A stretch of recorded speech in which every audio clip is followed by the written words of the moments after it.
राधे राधे मित्रों। जीवन की राह में हमें अनेक ऐसे मोड़ मिलते हैं जहां सत्य और असत्य का संघर्ष होता है। मित्रों, यह कथा भी एक ऐसे ही गहन संघर्ष और बुद्धि की विजय की है। बहुत समय पहले की बात है। तारापुर नामक एक अत्यंत समृद्ध और न्यायप्रिय राज्य था।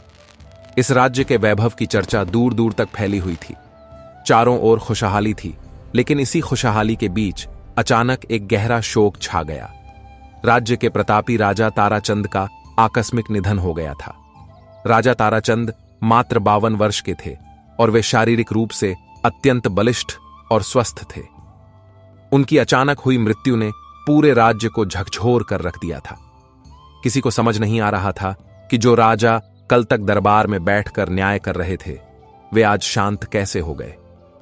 महलों की दीवारों के पीछे एक गहरा संदेह जन्म ले रहा था। महारानी को पूर्ण विश्वास था कि यह कोई प्राकृतिक मृत्यु नहीं, बल्कि एक गहरा षड्यंत्र है। इसी शोकपूर्ण वातावरण में युवराज कुशाल का राज तिलक होना निश्चित हुआ। तारापुर के महल में चारों ओर सन्नाटा था। उत्सव का कोई नामो निशान नहीं था, क्योंकि पिता का साया अभी कुछ ही दिन पहले उठा था। राज तिलक की रस्में सादगी से पूरी की जा रही थीं।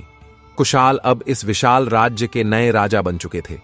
उनके ऊपर प्रजा की जिम्मेदारी और पिता की मृत्यु का रहस्य दोनों का बोझ था। दरबार में कई अनुभवी मंत्री थे, जिनमें मंत्री दुर्जन सिंह सबसे प्रभावशाली और विश्वास पात्र माना जाता था। स्वर्गीय राजा ताराचंद उसे अपना दाहिना हाथ समझते थे। राजा की मृत्यु के बाद दुर्जन सिंह ने ऐसा व्यवहार किया जैसे वह अत्यंत दुखी हो। उसकी आंखों में दिखावटी आंसू थे और उसके चेहरे पर शोक की नकली लकीरें थीं। राजा कुशाल सरल हृदय के थे। उन्होंने अपने पिता की मृत्यु को विधि का विधान मान लिया और राजकाज में ध्यान देना शुरू कर दिया। स्वर्गीय राजा ने अपने पुत्र कुशाल का विवाह पड़ोसी राज्य की राजकुमारी जानकी से तय किया था। राजा की मृत्यु के बाद राज पुरोहितों ने इस विवाह को कुछ समय के लिए टालने का सुझाव दिया। उनका तर्क था कि यह समय अशुभ है। महारानी भी इस विवाह को लेकर संशय में थीं और मंत्री दुर्जन तो इसके विरुद्ध था ही। दुर्जन नहीं चाहता था कि कोई भी बुद्धिमान व्यक्ति राजा के निकट आए, मगर राजा कुशाल अपने पिता के वचनों को सर्वोपरि मानते थे। उन्होंने सभी बाधाओं को दरकिनार करते हुए राजकुमारी जानकी से विवाह कर लिया। राजकुमारी जानकी केवल सुंदर ही नहीं, बल्कि अत्यंत कुशाग्र बुद्धि वाली महिला थीं। वे राजनीति और कूटनीति की अच्छी समझ रखती थीं। विवाह के बाद वे राजा को शासन के कार्यों में बहुत ही महत्वपूर्ण और सटीक सुझाव दिया करती थीं। राजकुमारी जानकी के पास एक पालतू तोता था, जो कोई साधारण पक्षी नहीं था। वह तोता मनुष्यों की तरह स्पष्ट बातें करता था और उसमें भविष्य को भांपने की अद्भुत शक्ति थी। वह महल के हर कोने की हलचल पर नजर रखता था। एक दिन उस चतुर तोते ने रानी जानकी को एकांत में बुलाया और बड़ी ही गंभीर मुद्रा में कहा कि महारानी, मुझे इस महल की हवाओं में षड्यंत्र की बू आ रही है।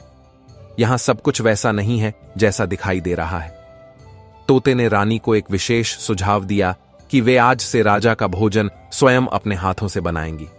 उसने चेताया कि राजा को कभी भी किसी दूसरे के हाथ का बना हुआ भोजन नहीं करना चाहिए, और यदि कभी मजबूरी हो तो पहले उस भोजन की सूक्ष्मता से जांच करनी चाहिए। महारानी जानकी जानती थीं कि राजा कुशाल स्वभाव से बहुत उदार हैं और वे किसी पर भी शक करना पसंद नहीं करते। वे किसी का भी दिया हुआ भोजन बिना संकोच के खा लेते थे। यदि रानी सीधे तौर पर उनसे भोजन के प्रति सचेत रहने को कहती, तो शायद राजा इसे अनसुना कर देते। तब रानी ने तोते के परामर्श पर एक युक्ति सोची। उन्होंने राजा से कहा कि महाराज, मैंने एक सिद्ध महात्मा के दर्शन किए हैं और उनके निर्देशानुसार मैं एक विशेष व्रत रखने जा रही हूं। इस व्रत के कठिन नियमों के अनुसार मुझे अगले 6 महीने तक केवल अपने हाथ से बना भोजन ही करना होगा, और मेरी यह इच्छा है कि आप भी मेरे साथ ही भोजन करें।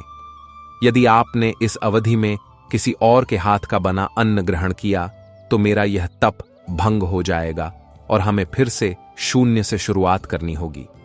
राजा कुशाल अपनी पत्नी से बहुत प्रेम करते थे। उन्होंने इस श्रद्धापूर्वक किए गए अनुरोध को सहर्ष स्वीकार कर लिया। इस प्रकार रानी ने बड़ी ही चतुराई से राजा के प्राणों की सुरक्षा सुनिश्चित कर दी। समय निरंतर अपनी गति से बढ़ता रहा। दोनों के विवाह को 4 वर्ष बीत चुके थे। राज्य में शांति थी और प्रजा सुखी थी, लेकिन एक चिंता राजा और रानी को भीतर ही भीतर सता रही थी। विवाह के इतने वर्ष बीतने के बाद भी उनके कोई संतान नहीं हुई थी।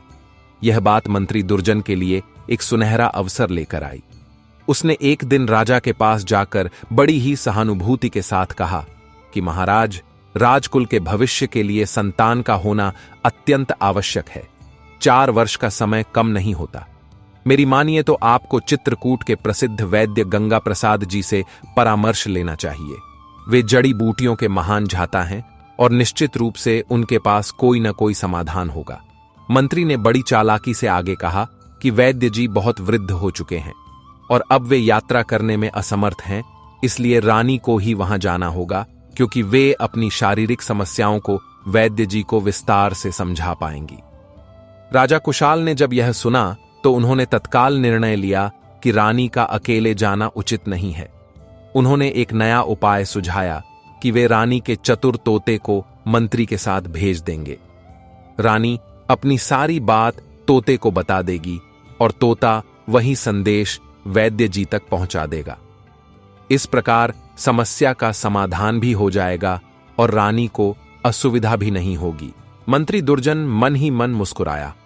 उसे लगा कि उसका काम और भी आसान हो गया है। अगले ही दिन मंत्री दुर्जन तोते को लेकर चित्रकूट की ओर रवाना हुआ, लेकिन जैसे ही वे महल की सीमा से बाहर निकले, तोते ने महसूस किया कि मंत्री का रास्ता गलत है। चित्रकूट का मार्ग दक्षिण दिशा में था, जबकि मंत्री उत्तर के घने जंगलों 3 की ओर जा रहा था। तोते का संदेह गहरा गया। शुरुआत में मंत्री ने तोते को बड़े लाड़ प्यार से अपने कंधे पर बिठाया था, लेकिन जैसे जैसे जंगल घना होता गया, मंत्री के तेवर बदलने लगे। उसने तोते को जोर से अपनी मुट्ठी में जकड़ लिया। तोते ने घबराकर कहा कि मंत्री जी, आप मुझे इतनी कड़ाई से क्यों पकड़ रहे हैं? मुझे थोड़ी देर के लिए आजाद कर दीजिए। मैं जंगल के ताजे फल खाना चाहता हूं। मंत्री क्रूरता से हंसने लगा और बोला कि अरे मूर्ख पक्षी, अब तुझे जंगल के फल नहीं बल्कि मौत का फल चखना होगा। तू स्वयं को बहुत बड़ा रक्षक समझता है ना? तेरी ही वजह से रानी इतनी सतर्क रहती है और मेरे हर वार को विफल कर देती है। तोते ने डरते हुए कहा कि मंत्री जी, मैं तो बस एक साधारण तोता हूं। आप महान और शक्तिशाली हैं। मैं तो आपका गुलाम बनकर रहूंगा और हमेशा आपकी ही प्रशंसा करूंगा। मंत्री दुर्जन ने जोर से ठहाका लगाया और अपनी असली सच्चाई उजागर करते हुए कहा कि तुझे क्या लगता है कि राजा ताराचंद की मृत्यु स्वाभाविक थी? वह हत्या मैंने ही की थी और आज तक कोई भी गुप्तचर उसका सुराग नहीं लगा पाया। अब मैं तुझे यहीं समाप्त कर दूंगा और वापस जाकर कह दूंगा कि तू किसी वन की तोती के पीछे उड़ गया। तोते ने अपनी जान बचाने की आखिरी कोशिश की और कहा कि महाराज, राजा मरे या जिए, मुझे क्या? मुझे तो बस पेट भरने से मतलब है। यदि आप मुझे छोड़ दें तो मैं कभी वापस महल नहीं जाऊंगा। मंत्री कुछ सोच में पड़ गया। उसने सोचा कि इसे मारना शायद पाप हो, लेकिन इसे उड़ने लायक छोड़ना भी खतरनाक है। उसने बड़ी ही निर्दयता से तोते के पंख तोड़ दिए और उसे झाड़ियों में फेंक दिया। उसी जंगल में एक सीधा साधा ग्वाला अपनी गाय चरा रहा था। वह एक ऊंचे पेड़ पर चढ़ा हुआ था और उसने मंत्री की सारी बातें सुन ली थीं। वह दंग रह गया कि जिस मंत्री को राजा अपना सबसे बड़ा शुभचिंतक मानते हैं, वह इतना बड़ा अपराधी है। मंत्री के जाने के बाद ग्वाला नीचे उतरा और उस मरणासन्न तोते को उठाया। तोते ने तड़पते हुए ग्वाले से मदद मांगी और एक विशेष जड़ी बूटी की पत्तियों का रस अपने घावों पर लगाने को कहा। ग्वाले ने दया भाव से वैसा ही किया। वह औषधि जादुई थी। कुछ ही पलों में तोते के पंख जुड़ गए और उसकी पीड़ा कम हो गई। तोते ने ग्वाले का आभार व्यक्त किया और उसे अपना मालिक मान लिया। तोते ने ग्वाले से कहा कि मित्र, यदि तुम मेरी बात मानोगे तो मैं तुम्हें एक दिन बहुत धनवान बना दूंगा। तोते ने ग्वाले को साथ लेकर मंत्री का पीछा करने का निश्चय किया। वे दोनों छिपते छिपाते जंगल के ओर भीतर पहुंचे। वहां एक छोटी सी झोपड़ी थी जहां वैद्य माधव अपनी पुत्री रमा के साथ रहते थे। मंत्री वहां पहले ही पहुंच चुका था। झाड़ियों के पीछे छिपकर ग्वाले और तोते ने देखा कि मंत्री वैद्य को डरा रहा है। मंत्री ने वैद्य से कहा कि मुझे ऐसी औषधि बनाकर दो जिससे रानी कभी मां न बन सकें और सदैव के लिए बांझ रह जाएं। यदि तुमने मना किया तो मैं तुम्हारी पुत्री को उठा ले जाऊंगा। वैद्य डरा हुआ था। उसने विवश होकर एक गलत औषधि बनाई और मंत्री को दे दी। मंत्री ने बदले में 500 स्वर्ण मुद्राएं दी, जिन्हें देखकर वैद्य का मन थोड़ा डोल गया। जैसे ही मंत्री वहां से गया, तोता और ग्वाला झोपड़ी के भीतर पहुंचे। तोते ने वैद्य को फटकारा और कहा कि तुमने राजद्रोह किया है। यदि राजा को पता चला तो तुम्हारी गर्दन धड़ से अलग कर दी जाएगी। वैद्य हाथ जोड़कर रोने लगा और अपनी मजबूरी बताई। तब तोते ने एक उपाय निकाला। उसने कहा कि तुम अपनी पुत्री रमा का विवाह इस ग्वाले से कर दो। यह मेरा मित्र है और बहुत ही भला व्यक्ति है। इस तरह तुम्हारी बेटी भी सुरक्षित रहेगी और मैं तुम्हें राजा से कहकर राजवैद्य बनवा दूंगा। वैद्य तैयार हो गया और रमा ने भी अपने पिता की जान बचाने के लिए ग्वाले से विवाह कर लिया। तोते ने वैद्य से कहा कि अब तुम रानी के लिए संतान प्राप्ति की असली औषधि तैयार करो। उधर दरबार में मंत्री ने आकर झूठ बोला कि तोता जंगल की एक मादा तोती के साथ भाग गया है। रानी को बड़ा दुख हुआ, लेकिन राजा ने मंत्री की बातों पर विश्वास कर लिया। मंत्री ने औषधि की शीशी राजा को थमाई, पर विधाता का खेल देखिए। राजा के हाथ से वह शीशी छूटकर जमीन पर गिर गई और टूट गई। मंत्री को बहुत धक्का लगा, क्योंकि उसने वह जहर बड़ी मुश्किल से मंगवाया था। राजा ने मंत्री से कहा कि कोई बात नहीं, आप कल दोबारा जाकर दवा ले आइए।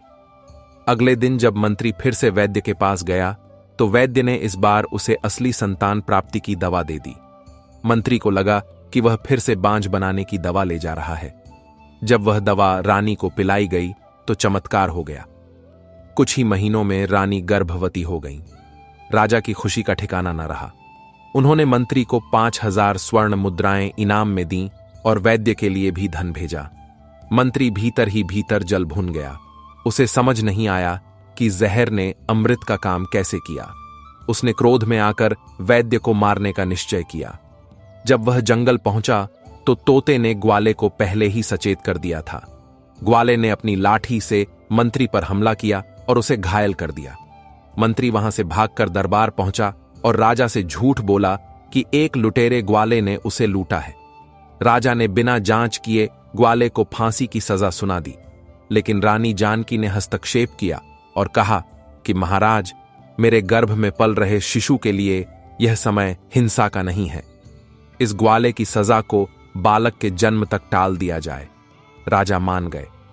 समय बीता और रानी ने एक सुंदर राजकुमार को जन्म दिया। पूरे राज्य में खुशियां मनाई जाने लगीं। लेकिन मंत्री अब राजकुमार की हत्या की साजिश रचने लगा। उसने एक सपेरे को काम पर लगाया कि वह राजकुमार के बिस्तर में जहरीला सांप छोड़ दे। तोता यह सब देख रहा था। उसने इस बार रानी के पास जाने के बजाय राजमाता से संपर्क किया। राजमाता को पहले से ही मंत्री पर शक था। उस रात राजमाता राजा को लेकर गुप्त रास्ते से राजकुमार के कक्ष के पास पहुंची। उन्होंने देखा कि मंत्री और सपेरा सांप के साथ वहां घुसे हैं। राजा ने उन्हें रंगे हाथों पकड़ लिया। तभी तोता भी वहां प्रकट हुआ और उसने पुरानी सारी सच्चाई बयां कर दी। उसने बताया कि कैसे मंत्री ने राजा ताराचंद को जहर दिया था और कैसे ग्वाले ने वास्तव में वैद्य की रक्षा की थी। राजा को अपनी गलती का एहसास हुआ। उन्होंने मंत्री को मृत्युदंड दिया और ग्वाले को कारागार से मुक्त कर अपना नया मंत्री नियुक्त किया। वैद्य को राजवैद्य बनाया गया और वह चतुर तोता महल का सबसे सम्मानित सदस्य बन गया। इसके बाद की कहानी वासुदेव की है, जो उसी राज्य के एक छोटे से गांव मणिकर में रहता था। वासुदेव श्मशान का रखवाला था। वह अत्यंत निर्धन था, लेकिन उसका हृदय बहुत विशाल था। वह लावारिस शवों का अंतिम संस्कार अपनी सामर्थ्य के अनुसार पूरी श्रद्धा से करता था। उसकी एक ही इच्छा थी कि वह गंगा स्नान करे। एक दिन गांव के एक धनी व्यक्ति गोविंद दास ने वासुदेव की निस्वार्थ सेवा देखी और उसे अपने साथ हरिद्वार ले जाने का संकल्प किया। वासुदेव बड़ा प्रसन्न हुआ। हरिद्वार में गंगा स्नान के बाद वासुदेव को परम शांति मिली। वापसी में गोविंद दास ने वासुदेव को बताया कि उसके अपने बेटे उसे घर से निकाल चुके हैं और वे केवल धन के भूखे हैं। गोविंद दास को डर था कि उनके मरने के बाद उनके बेटे उनका अंतिम संस्कार भी नहीं करेंगे। वासुदेव ने उन्हें दिलासा दिया और कहा कि अच्छे कर्मों का फल कभी निष्फल नहीं जाता। इधर गोविंद दास के बेटों ने व्यापार में भारी घाटा सहा और वे कर्ज में डूब गए। जब उन्हें अपनी गलती का एहसास हुआ तो वे अपने पिता के पास आए और क्षमा मांगी। वासुदेव के पुण्य और गोविंद दास की भलाई ने दोनों परिवारों को सुखी कर दिया। गोविंद दास ने वासुदेव के लिए एक पक्का मकान बनवाया और उसके जीवन को खुशियों से भर दिया। इन दोनों कथाओं का सार यही है कि मनुष्य को सदैव सत्य और धर्म के मार्ग पर चलना चाहिए। षड्यंत्रकारी चाहे कितना भी शक्तिशाली क्यों न हो, अंत में सत्य की ही जीत होती है। बुद्धि और धैर्य के साथ कठिन से कठिन समय को पार किया जा सकता है। उपकार कभी व्यर्थ नहीं जाता, चाहे वह किसी मनुष्य द्वारा किया गया हो या किसी मूक पक्षी द्वारा। ईश्वर की न्याय व्यवस्था में देर भले ही हो, पर अंधेर नहीं है। जो दूसरों का भला सोचते हैं, ईश्वर स्वयं उनके रक्षक बन जाते हैं। इस प्रकार तारापुर का राज्य और वासुदेव का जीवन दोनों ही सुखी और समृद्ध हुए। मित्रों, जीवन में हमेशा नेक काम करते रहें, परिणाम सुखद ही होगा। राधे राधे। राधे राधे मित्रों, तारापुर राज्य की उस पावन भूमि पर न्याय और धर्म की जड़ें बहुत गहरी थीं, परंतु काल के चक्र ने वहां की शांति को ग्रहण लगा दिया था।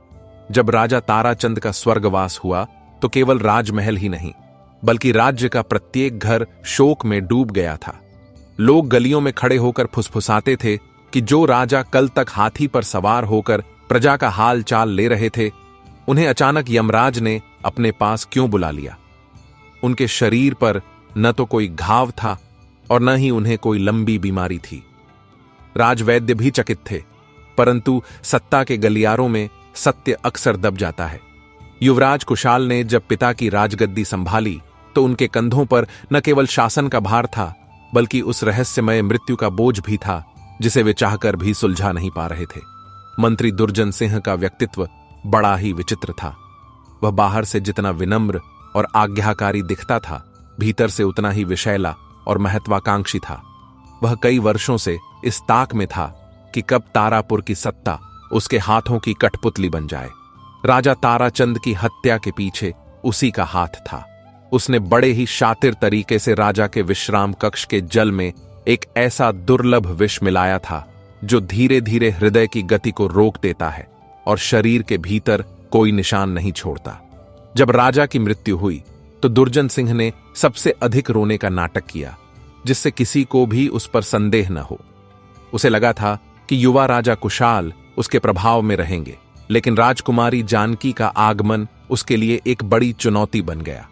रानी जानकी विदुषी थीं। उनकी आंखों में एक विशेष चमक थी जो झूठ को पकड़ने की क्षमता रखती थी। जब वे पहली बार तारापुर आईं तो उन्होंने देखा कि मंत्री दुर्जन सिंह की नजरें राजा के प्रति उतनी वफादार नहीं हैं जितनी वह दिखाता है। रानी का पालतू तोता भी कुछ कम नहीं था। वह तोता राजा ताराचंद के समय से ही महल के गुप्त झरोखों में उड़ता रहता था। उसने एक रात दुर्जन सिंह को अपने कक्ष में बैठकर अपनी अगली योजना बनाते हुए सुन लिया था। तोते ने देखा था कि कैसे मंत्री ने राजा की मृत्यु के बाद अपनी तिजोरी में गुप्त रूप से सोने की मुहरें जमा की थीं। तोते ने रानी को सचेत किया था कि जिस दिन महल का रक्षक ही भक्षक बन जाए, उस दिन सावधानी ही एकमात्र शस्त्र होती है। जब रानी ने राजा के लिए स्वयं भोजन बनाने का निर्णय लिया तो महल के रसोइये बड़े हैरान थे। उन्हें लगा कि शायद रानी को उनकी कला पर भरोसा नहीं है, परंतु रानी ने बड़ी ही मधुरता से सबको समझाया कि यह उनकी आध्यात्मिक यात्रा का हिस्सा है। वे सुबह ब्रह्म मुहूर्त में उठती, पवित्र स्नान करती और फिर राजा के लिए सात्विक भोजन तैयार करती। इस भोजन में केवल अन्न नहीं होता था, बल्कि पति की लंबी आयु की प्रार्थना भी शामिल होती थी। राजा कुशाल अपनी पत्नी की इस निष्ठा को देखकर गदगद थे। उन्हें आभास नहीं था कि उनकी थाली में परोसा गया प्रत्येक ग्रास उन्हें उस मृत्यु से बचा रहा है जो मंत्री दुर्जन सिंह उनके लिए किसी न किसी रूप में परोसने की फिराक में था। 4 वर्ष बीत जाने पर भी जब राजमहल में किसी बालक की किलकारी नहीं गूंजी तो दुर्जन सिंह ने अपनी चाल चली। उसने सोचा कि यदि रानी को किसी तरह महल से दूर कर दिया जाए या उन्हें मानसिक रूप से तोड़ दिया जाए तो राजा अकेले पड़ जाएंगे। चित्रकूट के वैद्य गंगा प्रसाद का नाम लेकर उसने जो जाल बुना वह अत्यंत भयानक था। जंगल के रास्ते में जब मंत्री ने तोते के पंख तोड़े तो उसे लगा कि उसने रानी की आंखें फोड़ दी हैं। तोता लहूलुहान होकर झाड़ियों में गिर पड़ा था। उसकी सांसें उखड़ रही थीं, परंतु उसके मन में अपने स्वामी के प्रति कर्तव्य की भावना जीवित थी। वह जानता था कि यदि वह आज मर गया तो तारापुर का भविष्य अंधकार में डूब जाएगा। उसी समय जंगल में ग्वाला अपनी गायों को चरा रहा था। उस ग्वाले का नाम रामू था। रामू बहुत ही सीधा साधा और संतोषी जीव था। वह अक्सर अपनी गायों से बातें करता था और प्रकृति के करीब रहता था। जब उसने मंत्री की क्रूरता देखी तो उसका खून खौल उठा, लेकिन वह जानता था कि एक साधारण ग्वाला होकर वह इतने बड़े मंत्री का सीधे मुकाबला नहीं कर सकता। मंत्री के जाने के बाद जब उसने तोते को उठाया तो तोते ने जो शब्द कहे उनसे रामू की पूरी दुनिया बदल गई। तोते ने उसे औषधियों के बारे में बताया। यह एक ऐसा ज्ञान था जो सदियों से ऋषियों ने छिपा कर रखा था। उस दिव्य जड़ी बूटी के रस ने न केवल तोते को नया जीवन दिया बल्कि रामू के भीतर के डर को भी समाप्त कर दिया। वैद्य माधव की झोपड़ी में जो दृश्य घटित हुआ वह सत्ता के लालच और मानवीय विवशता का चरम था। वैद्य जानता था कि वह पाप कर रहा है, परंतु अपनी पुत्री रमा की सुरक्षा के लिए वह मौन था। रमा स्वयं एक साहसी लड़की थी। जब तोते ने उसे ग्वाले रामू से विवाह का प्रस्ताव दिया तो उसे लगा कि यह विधाता का संकेत है। रामू की सादगी और तोते की बुद्धिमत्ता ने मिलकर उस षड्यंत्र की जड़ें काट दीं जो रानी को संतान सुख से वंचित करना चाहता था। विवाह के बाद जब रामू और रमा ने एक दूसरे का साथ दिया तो उनके प्रेम की शक्ति ने अधर्म के विरुद्ध एक दीवार खड़ी कर दी। मंत्री दुर्जन सिंह जब वापस दरबार पहुंचा तो वह अहंकार से भरा हुआ था। उसे विश्वास था कि उसने जो दवा रानी को दी है वह उनके वंश को समाप्त कर देगी, परंतु विधाता की लेखनी को कोई नहीं मिटा सकता। जब राजा के हाथ से वह जहरीली शीशी गिरी तो वह एक दैवीय संकेत था। धरती ने उस विष को सोख लिया ताकि रानी की कोख सुरक्षित रहे। दोबारा जब मंत्री ने दवा मंगवाई तो उसे पता ही नहीं चला कि अब वह अपने ही दुश्मन के लिए रास्ता साफ कर रहा है। रानी का गर्भवती होना मंत्री के लिए किसी वज्रपात से कम नहीं था। उसे अपनी हार साफ दिखाई दे रही थी। जब राजकुमार का जन्म हुआ तो पूरे तारापुर को दीपों से सजाया गया, निर्धनों को भोजन कराया गया और बंदियों को मुक्त किया गया। परंतु मंत्री के मन में प्रतिशोध की अग्नि धधक रही थी। उसने सपेरे के साथ जो योजना बनाई वह किसी भी मनुष्य की सोच से परे थी। एक अबोध बालक की हत्या के बारे में सोचना ही महापाप है, परंतु तोता जो अब राजमाता का विश्वास पात्र बन चुका था, पल पल की खबर रख रहा था। राजमाता ने अपने जीवन में बहुत उतार चढ़ाव देखे थे। वे समझ गई थीं कि अब चुप रहने का समय नहीं है। राजा कुशाल को जब अपनी मां के साथ गुप्त रास्ते से जाते हुए अपनी आंखों पर विश्वास नहीं हुआ। उन्होंने देखा कि उनका सबसे भरोसेमंद मंत्री एक काल नाग को उनके पुत्र की ओर भेज रहा है। सच्चाई सामने आने पर राजा का क्रोध सीमा पार कर गया।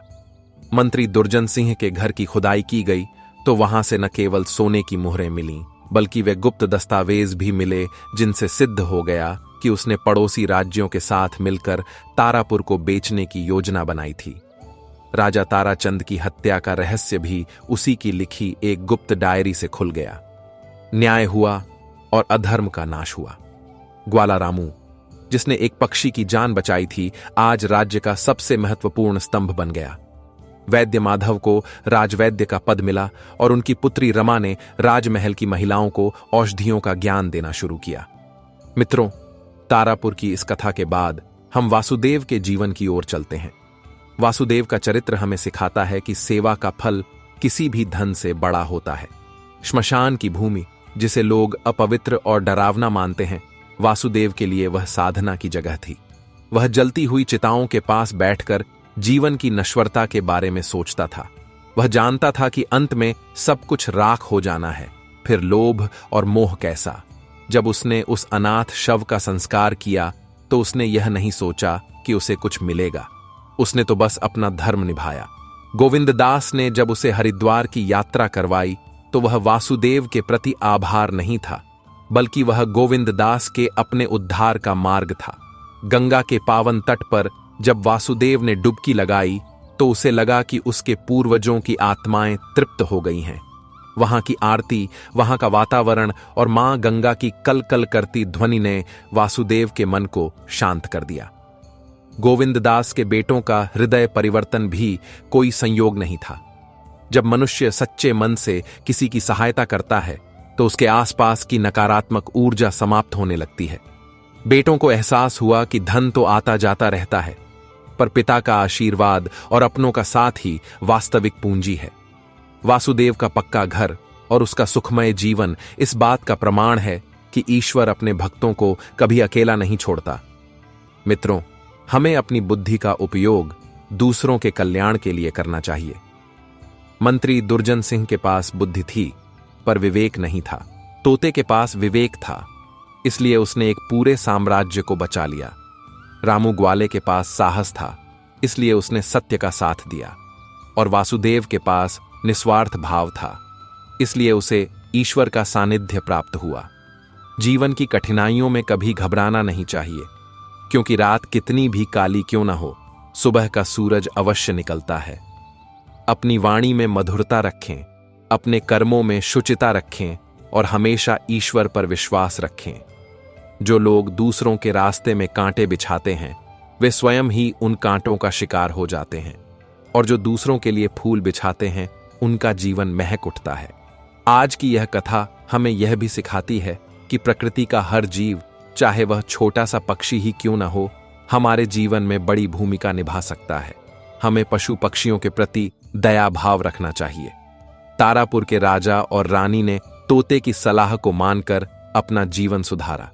हमें भी अपने बड़ों और ज्ञानी पुरुषों की बातों का सम्मान करना चाहिए। धर्म की विजय हमेशा होती है और अधर्म का नाश निश्चित है। यही शाश्वत सत्य है और यही जीवन का सार है। आप सभी के जीवन में भी सुख, शांति और समृद्धि आए, इसी मंगल कामना के साथ हम इस वृत्तांत को यहीं विश्राम देते हैं। अपने हृदय में दया और करुणा का दीप जलाए रखें और हमेशा सन्मार्ग पर चलें। मित्रों, अब इसी तरह तारापुर की इस पावन गाथा को आगे बढ़ाते हुए हम उस समय की चर्चा करेंगे जब सत्य का सूरज पूरी तरह से उदय हो चुका था और अधर्म के बादल छंट चुके थे। राजा कुशाल ने जब मंत्री दुर्जन सिंह के अपराधों का दंड निर्धारित किया तो उन्होंने केवल प्रतिशोध नहीं, बल्कि न्याय की स्थापना की। उन्होंने पूरे राज्य में यह घोषणा करवाई कि जो व्यक्ति विश्वासघात करता है वह न केवल राजा का बल्कि पूरी प्रजा का शत्रु होता है। मंत्री दुर्जन सिंह को उसके कर्मों का फल मिला और उसे आजीवन कारावास के साथ साथ लोक निंदा का भी सामना करना पड़ा।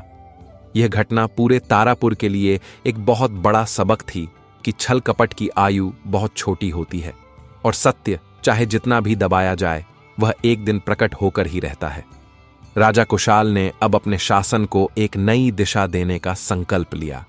उन्होंने रानी जानकी की सलाह पर राज्य की परिषद में ज्ञानी और ईमानदार लोगों को स्थान दिया। ग्वाला रामू, जो अब मंत्री रामू के नाम से जाना जाता था, उसने अपनी सादगी और जमीनी अनुभव से राजा को ऐसे सुझाव दिए जिससे किसानों और पशुपालकों की स्थिति में क्रांतिकारी सुधार आया। रामू ने सिखाया कि सत्ता का वास्तविक अर्थ केवल आदेश देना नहीं, बल्कि सेवा करना है। उसने राज्य के हर गांव में पाठशालाएं और चिकित्सालय बनवाने की योजना तैयार की।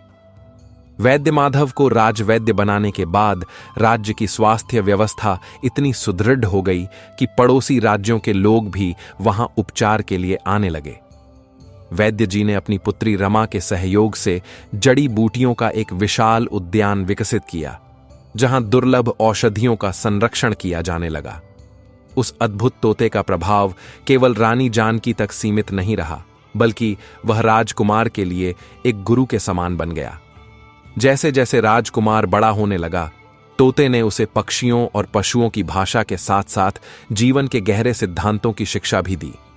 वह तोता अक्सर राजमहल के झरोकों में बैठकर राजा को यह याद दिलाता रहता था कि अहंकार किसी भी शासक का सबसे बड़ा शत्रु है। तोते ने एक दिन राजा से कहा कि महाराज, याद रखिए कि सिंहासन पर बैठा व्यक्ति केवल एक सेवक होता है जिसे ईश्वर ने प्रजा की रक्षा का उत्तरदायित्व सौंपा है। जिस दिन राजा स्वयं को स्वामी समझने लगता है, उसी दिन से उसके पतन की शुरुआत हो जाती है। राजा कुशाल ने इन शब्दों को अपने हृदय में उतार लिया और वे एक आदर्श शासक के रूप में विख्यात हुए। दूसरी ओर वासुदेव का जीवन भी एक नई करवट ले चुका था। मणिकर गांव में अब उसका एक पक्का घर था, लेकिन उसकी सादगी वैसी ही बनी रही। वह आज भी श्मशान के कार्यों में अपनी सहभागिता निभाता था, क्योंकि वह मानता था कि मृत्यु ही जीवन का सबसे बड़ा सत्य है और वही मनुष्य को विनम्र बनाए रखती है। गोविंद दास और उनके बेटों ने मिलकर वासुदेव के नाम से एक धर्मशाला का निर्माण करवाया, जहां तीर्थयात्रियों को मुफ्त भोजन और आश्रय मिलता था। गोविंद दास के बेटे अब पूरी तरह बदल चुके थे। वे व्यापार में मुनाफे से ज्यादा लोगों की सेवा पर ध्यान देने लगे थे। उन्होंने अनुभव किया कि जब वे ईमानदारी से काम करते हैं तो बरकत अपने आप होने लगती है। वासुदेव अक्सर गंगा किनारे बैठकर ध्यान लगाता और गांव के लोगों को सत्संग सुनाता था।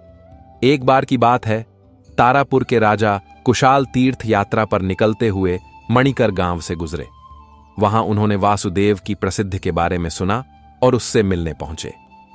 एक राजा का एक साधारण श्मशान रक्षक के पास जाना पूरे राज्य में चर्चा का विषय बन गया। जब राजा ने वासुदेव से पूछा कि जीवन का सबसे बड़ा रहस्य क्या है, तो वासुदेव ने बड़े ही शांत भाव से उत्तर दिया कि महाराज, जीवन का रहस्य संचय करने में नहीं बल्कि विसर्जन करने में है। जैसे गंगा अपना जल स्वयं नहीं पीती और वृक्ष अपने फल स्वयं नहीं खाते, वैसे ही मनुष्य का जीवन भी दूसरों के परोपकार के लिए होना चाहिए।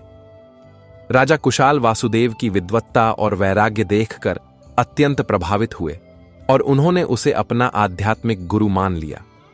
मित्रों, भाग्य और कर्म एक ही सिक्के के दो पहलू हैं। मंत्री दुर्जन सिंह के पास पद और प्रभाव था, लेकिन उसके बुरे कर्मों ने उसे गर्त में धकेल दिया। रामू ग्वाले के पास कुछ नहीं था, लेकिन उसकी दयालुता ने उसे मंत्री बना दिया। वासुदेव के पास केवल गरीबी थी, लेकिन उसकी निस्वार्थ सेवा ने उसे राजाओं का भी वंदनीय बना दिया। यह सब ईश्वर की उस लीला का हिस्सा है जिसे मनुष्य अपनी सीमित बुद्धि से नहीं समझ सकता। हमें केवल अपने वर्तमान को सुधारना चाहिए, भविष्य का निर्माण स्वयं ही हो जाएगा। तारापुर में अब हर वर्ष एक विशेष उत्सव मनाया जाने लगा, जिसे सत्य विजय उत्सव कहा जाता था। इस दिन राज्य के सभी लोग एक साथ मिलकर भोजन करते थे और अमीर गरीब का भेद मिटा दिया जाता था। रानी जानकी ने महिलाओं के लिए विशेष आश्रम खुलवाए, जहां उन्हें शिक्षित और स्वावलंबी बनाया जाता था। वह तोता अब काफी वृद्ध हो गया था, लेकिन उसकी वाणी की प्रखरता कम नहीं हुई थी। उसने अपनी अंतिम सीख में राजकुमार से कहा कि बेटा, कभी किसी कमजोर को मत सताना, क्योंकि जब कमजोर की आह निकलती है तो बड़े बड़े सिंहासन डोल जाते हैं। न्याय वह नहीं जो केवल कानून की किताबों में लिखा हो, न्याय वह है जो अंतरात्मा की आवाज पर आधारित हो। इस कथा का अंत करते हुए हमें यह ध्यान रखना चाहिए कि हमारे शब्द और हमारे कार्य हमारे आने वाले कल की नींव रखते हैं। जैसे उस तोते ने अपने पंख टूटने के बाद भी साहस नहीं खोया, वैसे ही हमें भी जीवन की विपरीत परिस्थितियों में अपना धैर्य नहीं खोना चाहिए। जैसे वासुदेव ने एक लावारिस शव का सम्मान किया, वैसे ही हमें भी हर जीवित और निर्जीव वस्तु का सम्मान करना चाहिए। संसार एक दर्पण की तरह है, हम जैसा व्यवहार इसके साथ करेंगे वैसा ही प्रतिबिंब हमें वापस मिलेगा। मंत्री दुर्जन की ईर्ष्या ने उसे जला दिया, जबकि रामू के प्रेम ने उसे महका दिया। मित्रों, जीवन का यह सफर बहुत छोटा है। इसमें ईर्ष्या, द्वेष और अहंकार के लिए कोई जगह नहीं होनी चाहिए। हमें हमेशा एक दूसरे की सहायता करनी चाहिए और पशु पक्षियों के प्रति संवेदनशील रहना चाहिए। तारापुर के राजा कुशाल और रानी जानकी का शासन काल इतिहास में स्वर्ण अक्षरों में लिखा गया। राजकुमार ने बड़ा होकर अपने माता पिता के पदचिह्नों पर चलते हुए राज्य को और भी ऊंचाइयों पर पहुंचाया। वासुदेव ने अंत समय में गंगा के तट पर अपने प्राण त्यागे और वह मोक्ष को प्राप्त हुआ। गोविंद दास के बेटों ने उसके जाने के बाद भी उसकी परंपरा को जीवित रखा और मणिकर गांव एक तीर्थ स्थल के रूप में प्रसिद्ध हो गया। इस संपूर्ण वृत्तांत से हमें यह शिक्षा मिलती है कि सत्य का मार्ग कठिन हो सकता है, लेकिन उसका अंत हमेशा सुखद होता है। झूठ और षड्यंत्र की जड़ें खोखली होती हैं, जो एक ही झटके में गिर जाती हैं। अपनी बुद्धि का प्रयोग हमेशा सृजन के लिए करें, विनाश के लिए नहीं। ईश्वर पर विश्वास रखें और कर्म करते रहें। जीवन के इस मेले में हम सब यात्री हैं और हमारा अंतिम गंतव्य वही परम शांति है जो केवल धर्म के मार्ग पर चलने से मिलती है। आशा है कि तारापुर की यह गौरव गाथा और वासुदेव का यह त्यागपूर्ण जीवन आपके हृदय को स्पर्श करेगा और आपको एक बेहतर इंसान बनने की प्रेरणा देगा। आप सभी श्रोताओं और पाठकों का बहुत बहुत धन्यवाद कि आपने इस लंबी और ज्ञानवर्धक यात्रा में हमारा साथ दिया। अपने जीवन में इन गुणों को उतारने का प्रयास करें और हमेशा प्रसन्न रहें। दूसरों के चेहरे पर मुस्कान लाना ही सबसे बड़ी पूजा है। धर्म की रक्षा करें और अधर्म का विरोध करें। समाज में सद्भावना फैलाएं और एक स्वस्थ राष्ट्र के निर्माण में अपना योगदान दें। इन्हीं शब्दों के साथ हम आज की इस विशेष प्रस्तुति का समापन करते हैं। भगवान श्री कृष्ण और राधा रानी की कृपा आप सब पर सदैव बनी रहे। आपके घर में सुख, शांति और वैभव का वास हो।